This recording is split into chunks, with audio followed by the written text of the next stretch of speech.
پھر ان پیغمبروں کے بعد ہم نے موسیٰ کو نشانیاں دے کر فرعون اور اس کے درباریوں کے پاس بھیجا تو انہوں نے ان کے ساتھ کفر کیا، سو دیکھ لو کہ خرابی کرنے والوں کا انجام کیا ہوا۔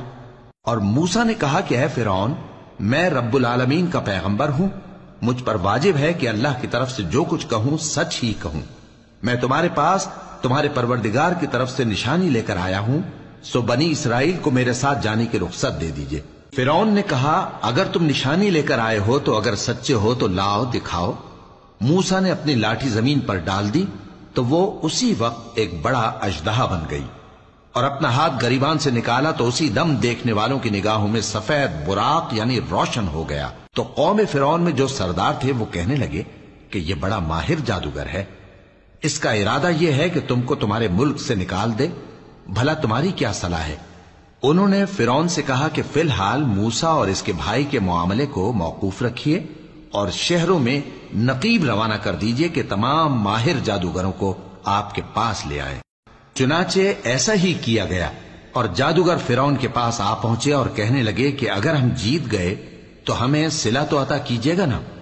فرعون نے کہا ہاں ضرور، اور اس کے علاوہ تم مقربوں میں داخل کر لیے جاؤ گے۔ جب فریقین روز مقررہ پر جمع ہوئے تو جادوگروں نے کہا کہ موسیٰ یا تو تم جادو کی چیز ڈالو یا ہم ڈالتے ہیں۔ موسیٰ نے فرمایا تم ہی ڈالو۔ سو جب انہوں نے جادو کی چیزیں ڈالی تو لوگوں کی آنکھوں پر جادو کر دیا، یعنی نظر بندی کر دی، اور لاٹھیوں اور رسیوں کے سانپ بنا بنا کر انہیں ڈرا ڈرا دیا اور بہت بڑا جادو دکھایا۔ اور اس وقت ہم نے موسیٰ کی طرف وحی بھیجی کہ تم بھی اپنی لاٹھی ڈال دو، تب وہ فوراً سانپ بن کر جادوگروں کے بنائے ہوئے سانپوں کو ایک ایک کر کے نگل جائے گی۔ آخر حق ثابت ہو گیا اور جو کچھ وہ لوگ کرتے تھے باطل ہو گیا۔ چنانچہ اس موقع پر وہ مغلوب ہو گئے اور ذلیل ہو کر رہ گئے، اور یہ کیفیت دیکھ کر جادوگر سجدے میں گر پڑے، کہنے لگے کہ ہم سب جہانوں کے پروردگار پر ایمان لائے، یعنی موسیٰ اور ہارون کے پروردگار پر۔ فرعون نے کہا پیشتر اس کے کہ میں تمہیں اجازت دوں تم اس پر ایمان لے آئے؟ بے شک یہ فریب ہے جو تم نے مل کر شہر میں کیا ہے تاکہ اہل شہر کو یہاں سے نکال دو، سو ان قریب اس کا نتیجہ معلوم کر لو گے۔ میں پہلے تو تمہارے ایک طرف کے ہاتھ اور دوسری طرف کے پاؤں کاٹ دوں گا، پھر تم سب کو سولی چڑھا دوں گا۔ وہ بولے کہ ہم تو اپنے پروردگار کی طرف لوٹ کر جانے والے ہیں، اور اس کے سوا تجھ کو ہماری کون سی بات بری لگی ہے کہ جب ہمارے پروردگار کی نشانیاں ہمارے پاس آ گئیں تو ہم ان پر ایمان لے آئے؟ اے پروردگار، ہم پر صبر و استقامت کی دہانے کھول دے اور ہمیں فرمانبرداروں کی حالت میں وفات دیجیو۔ اور قوم فرعون میں جو سردار تھے کہنے لگے کہ کیا آپ موسیٰ اور اس کی قوم کو چھوڑ دیجیے گا کہ ملک میں خرابی کریں اور آپ کو اور آپ کے معبودوں کو چھوڑ دیں؟ اس نے کہا کہ ہم ان کے لڑکوں کو تو قتل کر ڈالیں گے اور لڑکیوں کو زندہ رہنے دیں گے، اور بلا شبہ ہم ان پر غالب ہیں۔ موسیٰ نے اپنی قوم سے کہا کہ اللہ سے مدد مانگو اور ثابت قدم رہو، زمین تو اللہ کی ہے، وہ اپنے بندوں میں سے جسے چاہتا ہے اس کا مالک بناتا ہے، اور انجام تو پرہیزگاروں ہی کا بھلا ہوتا ہے۔ وہ بولے کہ تمہارے آنے سے پہلے بھی ہم کو اذیتیں پہنچتی رہیں اور تمہارے آنے کے بعد بھی۔ موسیٰ نے کہا کہ قریب ہے کہ تمہارا پروردگار تمہارے دشمن کو ہلاک کر دے اور تمہیں زمین میں خلیفہ بنائے، پھر دیکھے کہ تم کیسے عمل کرتے ہو۔ اور ہم نے فرعونیوں کو خشک سالیوں اور میووں کے نقصان میں پکڑا تاکہ وہ نصیحت حاصل کریں، سو جب ان کو آسائش حاصل ہوتی تو کہتے کہ ہم اس کے مستحق ہیں، اور اگر سختی پہنچتی تو اسے موسیٰ اور ان کے رفیقوں کی بدشگونی بتاتے۔ دیکھو ان کی بدشگونی اللہ کے ہاں مقدر ہے، لیکن ان میں سے اکثر نہیں جانتے۔ اور کہنے لگے کہ تم ہمارے پاس خواہ کوئی بھی نشانی لاؤ تاکہ اس سے ہم پر جادو کرو، مگر ہم تم پر ایمان لانے والے نہیں ہیں۔ تو ہم نے ان پر طوفان اور ٹڈیاں اور جوئیں اور مینڈک اور خون کتنی کھلی ہوئی نشانیاں بھیجی، مگر وہ تکبر ہی کرتے رہے اور وہ لوگ تھے ہی گناہگار۔ اور جب ان پر عذاب واقع ہوتا تو کہتے کہ موسیٰ ہمارے لیے اپنے پروردگار سے دعا کرو جیسا اس نے تم سے عہد کر رکھا ہے، اگر تم ہم سے عذاب کو ٹال دو گے تو ہم تم پر ایمان بھی لے آئیں گے اور بنی اسرائیل کو بھی تمہارے ساتھ جانے کی اجازت دیں گے۔ پھر جب ہم ایک مدت کے لیے جس تک ان کو پہنچنا تھا ان سے عذاب دور کر دیتے تو وہ فوراً عہد کو توڑ ڈالتے، تو ہم نے ان سے بدلہ لے کر ہی چھوڑا، کہ ان کو سمندر میں ڈبو دیا، اس لیے کہ وہ ہماری آیتوں کو جھٹلاتے اور ان سے بے پرواہی کرتے تھے۔ اور جو لوگ کمزور بنائے جاتے رہے ان کو ہم نے زمین شام کے مشرق و مغرب کا، جس میں ہم نے برکت دی تھی، وارث کر دیا۔ اور بنی اسرائیل کے بارے میں ان کے صبر کی وجہ سے تمہارے پروردگار کا وعدہ نیک پورا ہوا۔ اور فرعون اور قوم فرعون جو محل بناتے اور انگور کے باغ جو چھتریوں پر چڑھاتے تھے، سب کو ہم نے تباہ کر دیا۔ اور ہم نے بنی اسرائیل کو سمندر کے پار اتارا تو وہ ایسے لوگوں کے پاس جا پہنچے جو اپنے بتوں کی عبادت کے لیے بیٹھے رہتے تھے۔ بنی اسرائیل کہنے لگے کہ موسیٰ، جیسے ان لوگوں کے معبود ہیں، ہمارے لیے بھی ایک معبود بنا دو۔ فرمایا کہ تم بڑے ہی جاہل لوگ ہو، یہ لوگ جس شغل میں پھنسے ہوئے ہیں وہ برباد ہونے والا ہے، اور جو کام یہ کرتے ہیں سب بےہودہ ہیں۔ فرمایا کیا میں اللہ کے سوا تمہارے لیے کوئی اور معبود تلاش کروں، حالانکہ اس نے تم کو تمام اہل عالم پر فضیلت بخشی ہے۔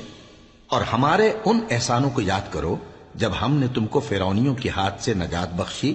وہ لوگ تم کو بڑا دکھ دیتے تھے، تمہارے بیٹوں کو تو قتل کر ڈالتے تھے اور بیٹیوں کو زندہ رہنے دیتے تھے، اور اس میں تمہارے پروردگار کی طرف سے بڑی آزمائش تھی۔ اور ہم نے موسیٰ سے 30 رات کی میعاد مقرر کی اور 10 راتیں اور ملا کر اسے پورا چلا کر دیا، تو اس کے پروردگار کی 40 رات کی میعاد پوری ہو گئی۔ اور موسیٰ نے اپنے بھائی ہارون سے کہا کہ میرے کوہ طور پر جانے کے بعد تم میری قوم میں میرے جانشین ہو، اور ان کی اصلاح کرتے رہنا اور شریروں کے رستے پر نہ چلنا۔ اور جب موسیٰ ہمارے مقرر کیے ہوئے وقت پر کوہ طور پر پہنچے اور ان کے پروردگار نے ان سے کلام کیا تو کہنے لگے کہ اے پروردگار، مجھے اپنا جلوہ دکھا کہ میں تیرا دیدار کروں۔ فرمایا کہ تم مجھے ہرگز نہ دیکھ سکو گے، ہاں پہاڑ کی طرف دیکھتے رہو، اگر یہ اپنی جگہ پر قائم رہا تو تم مجھ کو دیکھ سکو گے۔ پھر جب ان کے پروردگار نے پہاڑ پر تجلی کی تو اس کو ریزہ ریزہ کر دیا اور موسیٰ بے ہوش ہو کر گر پڑے۔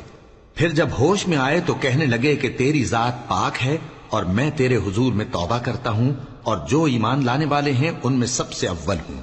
فرمایا اے موسیٰ، میں نے تم کو اپنے پیغام اور اپنے کلام سے نواز کر لوگوں سے ممتاز کیا ہے، تو جو میں نے تم کو عطا کیا ہے اسے تھامے رکھو اور میرا شکر بجا لاؤ۔ اور ہم نے تورات کی تختیوں میں ان کے لیے ہر قسم کی نصیحت اور ہر چیز کی تفصیل لکھ دی۔ پھر ارشاد فرمایا کہ اسے مضبوطی سے تھامے رہو، اور اپنی قوم سے بھی کہہ دو کہ ان باتوں پر بہت اچھی طرح عمل کریں۔ میں انقریب تم کو نافرمان لوگوں کا گھر دکھاؤں گا، جو لوگ زمین میں ناحق تکبر کرتے ہیں ان کو اپنی آیتوں سے پھیر دوں گا۔ اگر یہ سب نشانیاں بھی دیکھ لیں تب بھی ان پر ایمان نہ لائیں، اور اگر بھلائی کا رستہ دیکھیں تو اسے اپنا رستہ نہ بنائیں، اور اگر برائی کی راہ دیکھیں تو اسے رستہ بنا لیں۔ یہ اس لیے کہ انہوں نے ہماری آیات کو جھٹلایا اور ان سے غفلت کرتے رہے۔ اور جن لوگوں نے ہماری آیتوں اور آخرت کی پیشی کو جھٹلایا ان کے اعمال ضائع ہو جائیں گے۔ یہ جیسے عمل کرتے ہیں ویسا ہی ان کو بدلہ ملے گا۔ اور موسیٰ کے بعد ان کی قوم نے اپنے زیور سے ایک بچڑا بنا لیا، وہ ایک جسم تھا جس میں سے بیل کی آواز نکلتی تھی۔ ان لوگوں نے یہ نہ دیکھا کہ وہ نہ ان سے بات کر سکتا ہے اور نہ ان کو رستہ دکھا سکتا ہے، اس کو انہوں نے معبود بنا لیا اور اپنے حق میں ظلم کیا۔ اور جب وہ نادم ہوئے اور دیکھا کہ گمراہ ہو گئے ہیں تو کہنے لگے کہ اگر ہمارا پروردگار ہم پر رحم نہیں کرے گا اور ہم کو معاف نہیں فرمائے گا تو ہم برباد ہو جائیں گے۔ اور جب موسیٰ اپنی قوم میں نہایت غصے اور افسوس کی حالت میں واپس آئے تو کہنے لگے کہ تم نے میرے بعد بہت ہی برا کام کیا، کیا تم نے اپنے پروردگار کا حکم جلد چاہا؟ یہ کہا اور شدت غضب سے تورات کی تختیاں ڈال دی اور اپنے بھائی کا سر پکڑ کر اپنی طرف کھینچنے لگے۔ انہوں نے کہا کہ بھائی جان، لوگ تو مجھے کمزور سمجھتے تھے اور قریب تھا کہ قتل کر دیں، تو ایسا کام نہ کیجیے کہ دشمن مجھ پر ہنسیں اور مجھے ظالم لوگوں میں شامل نہ سمجھیے۔ انہوں نے دعا کی کہ اے میرے پروردگار، مجھے اور میرے بھائی کو معاف کر دے اور ہمیں اپنی رحمت میں داخل کر، تو سب سے بڑھ کر رحم کرنے والا ہے۔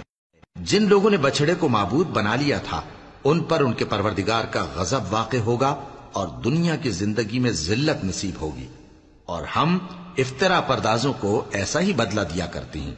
اور جنہوں نے برے کام کیے پھر اس کے بعد توبہ کر لی اور ایمان لے آئے تو کچھ شک نہیں کہ تمہارا پروردگار اس کے بعد بخش دے گا کہ وہ بخشنے والا مہربان ہے۔ اور جب موسیٰ کا غصہ ٹھنڈا ہوا تو تورات کی تختیاں اٹھا لیں اور جو کچھ ان میں لکھا تھا وہ ان لوگوں کے لیے جو اپنے پروردگار سے ڈرتے ہیں ہدایت اور رحمت تھی۔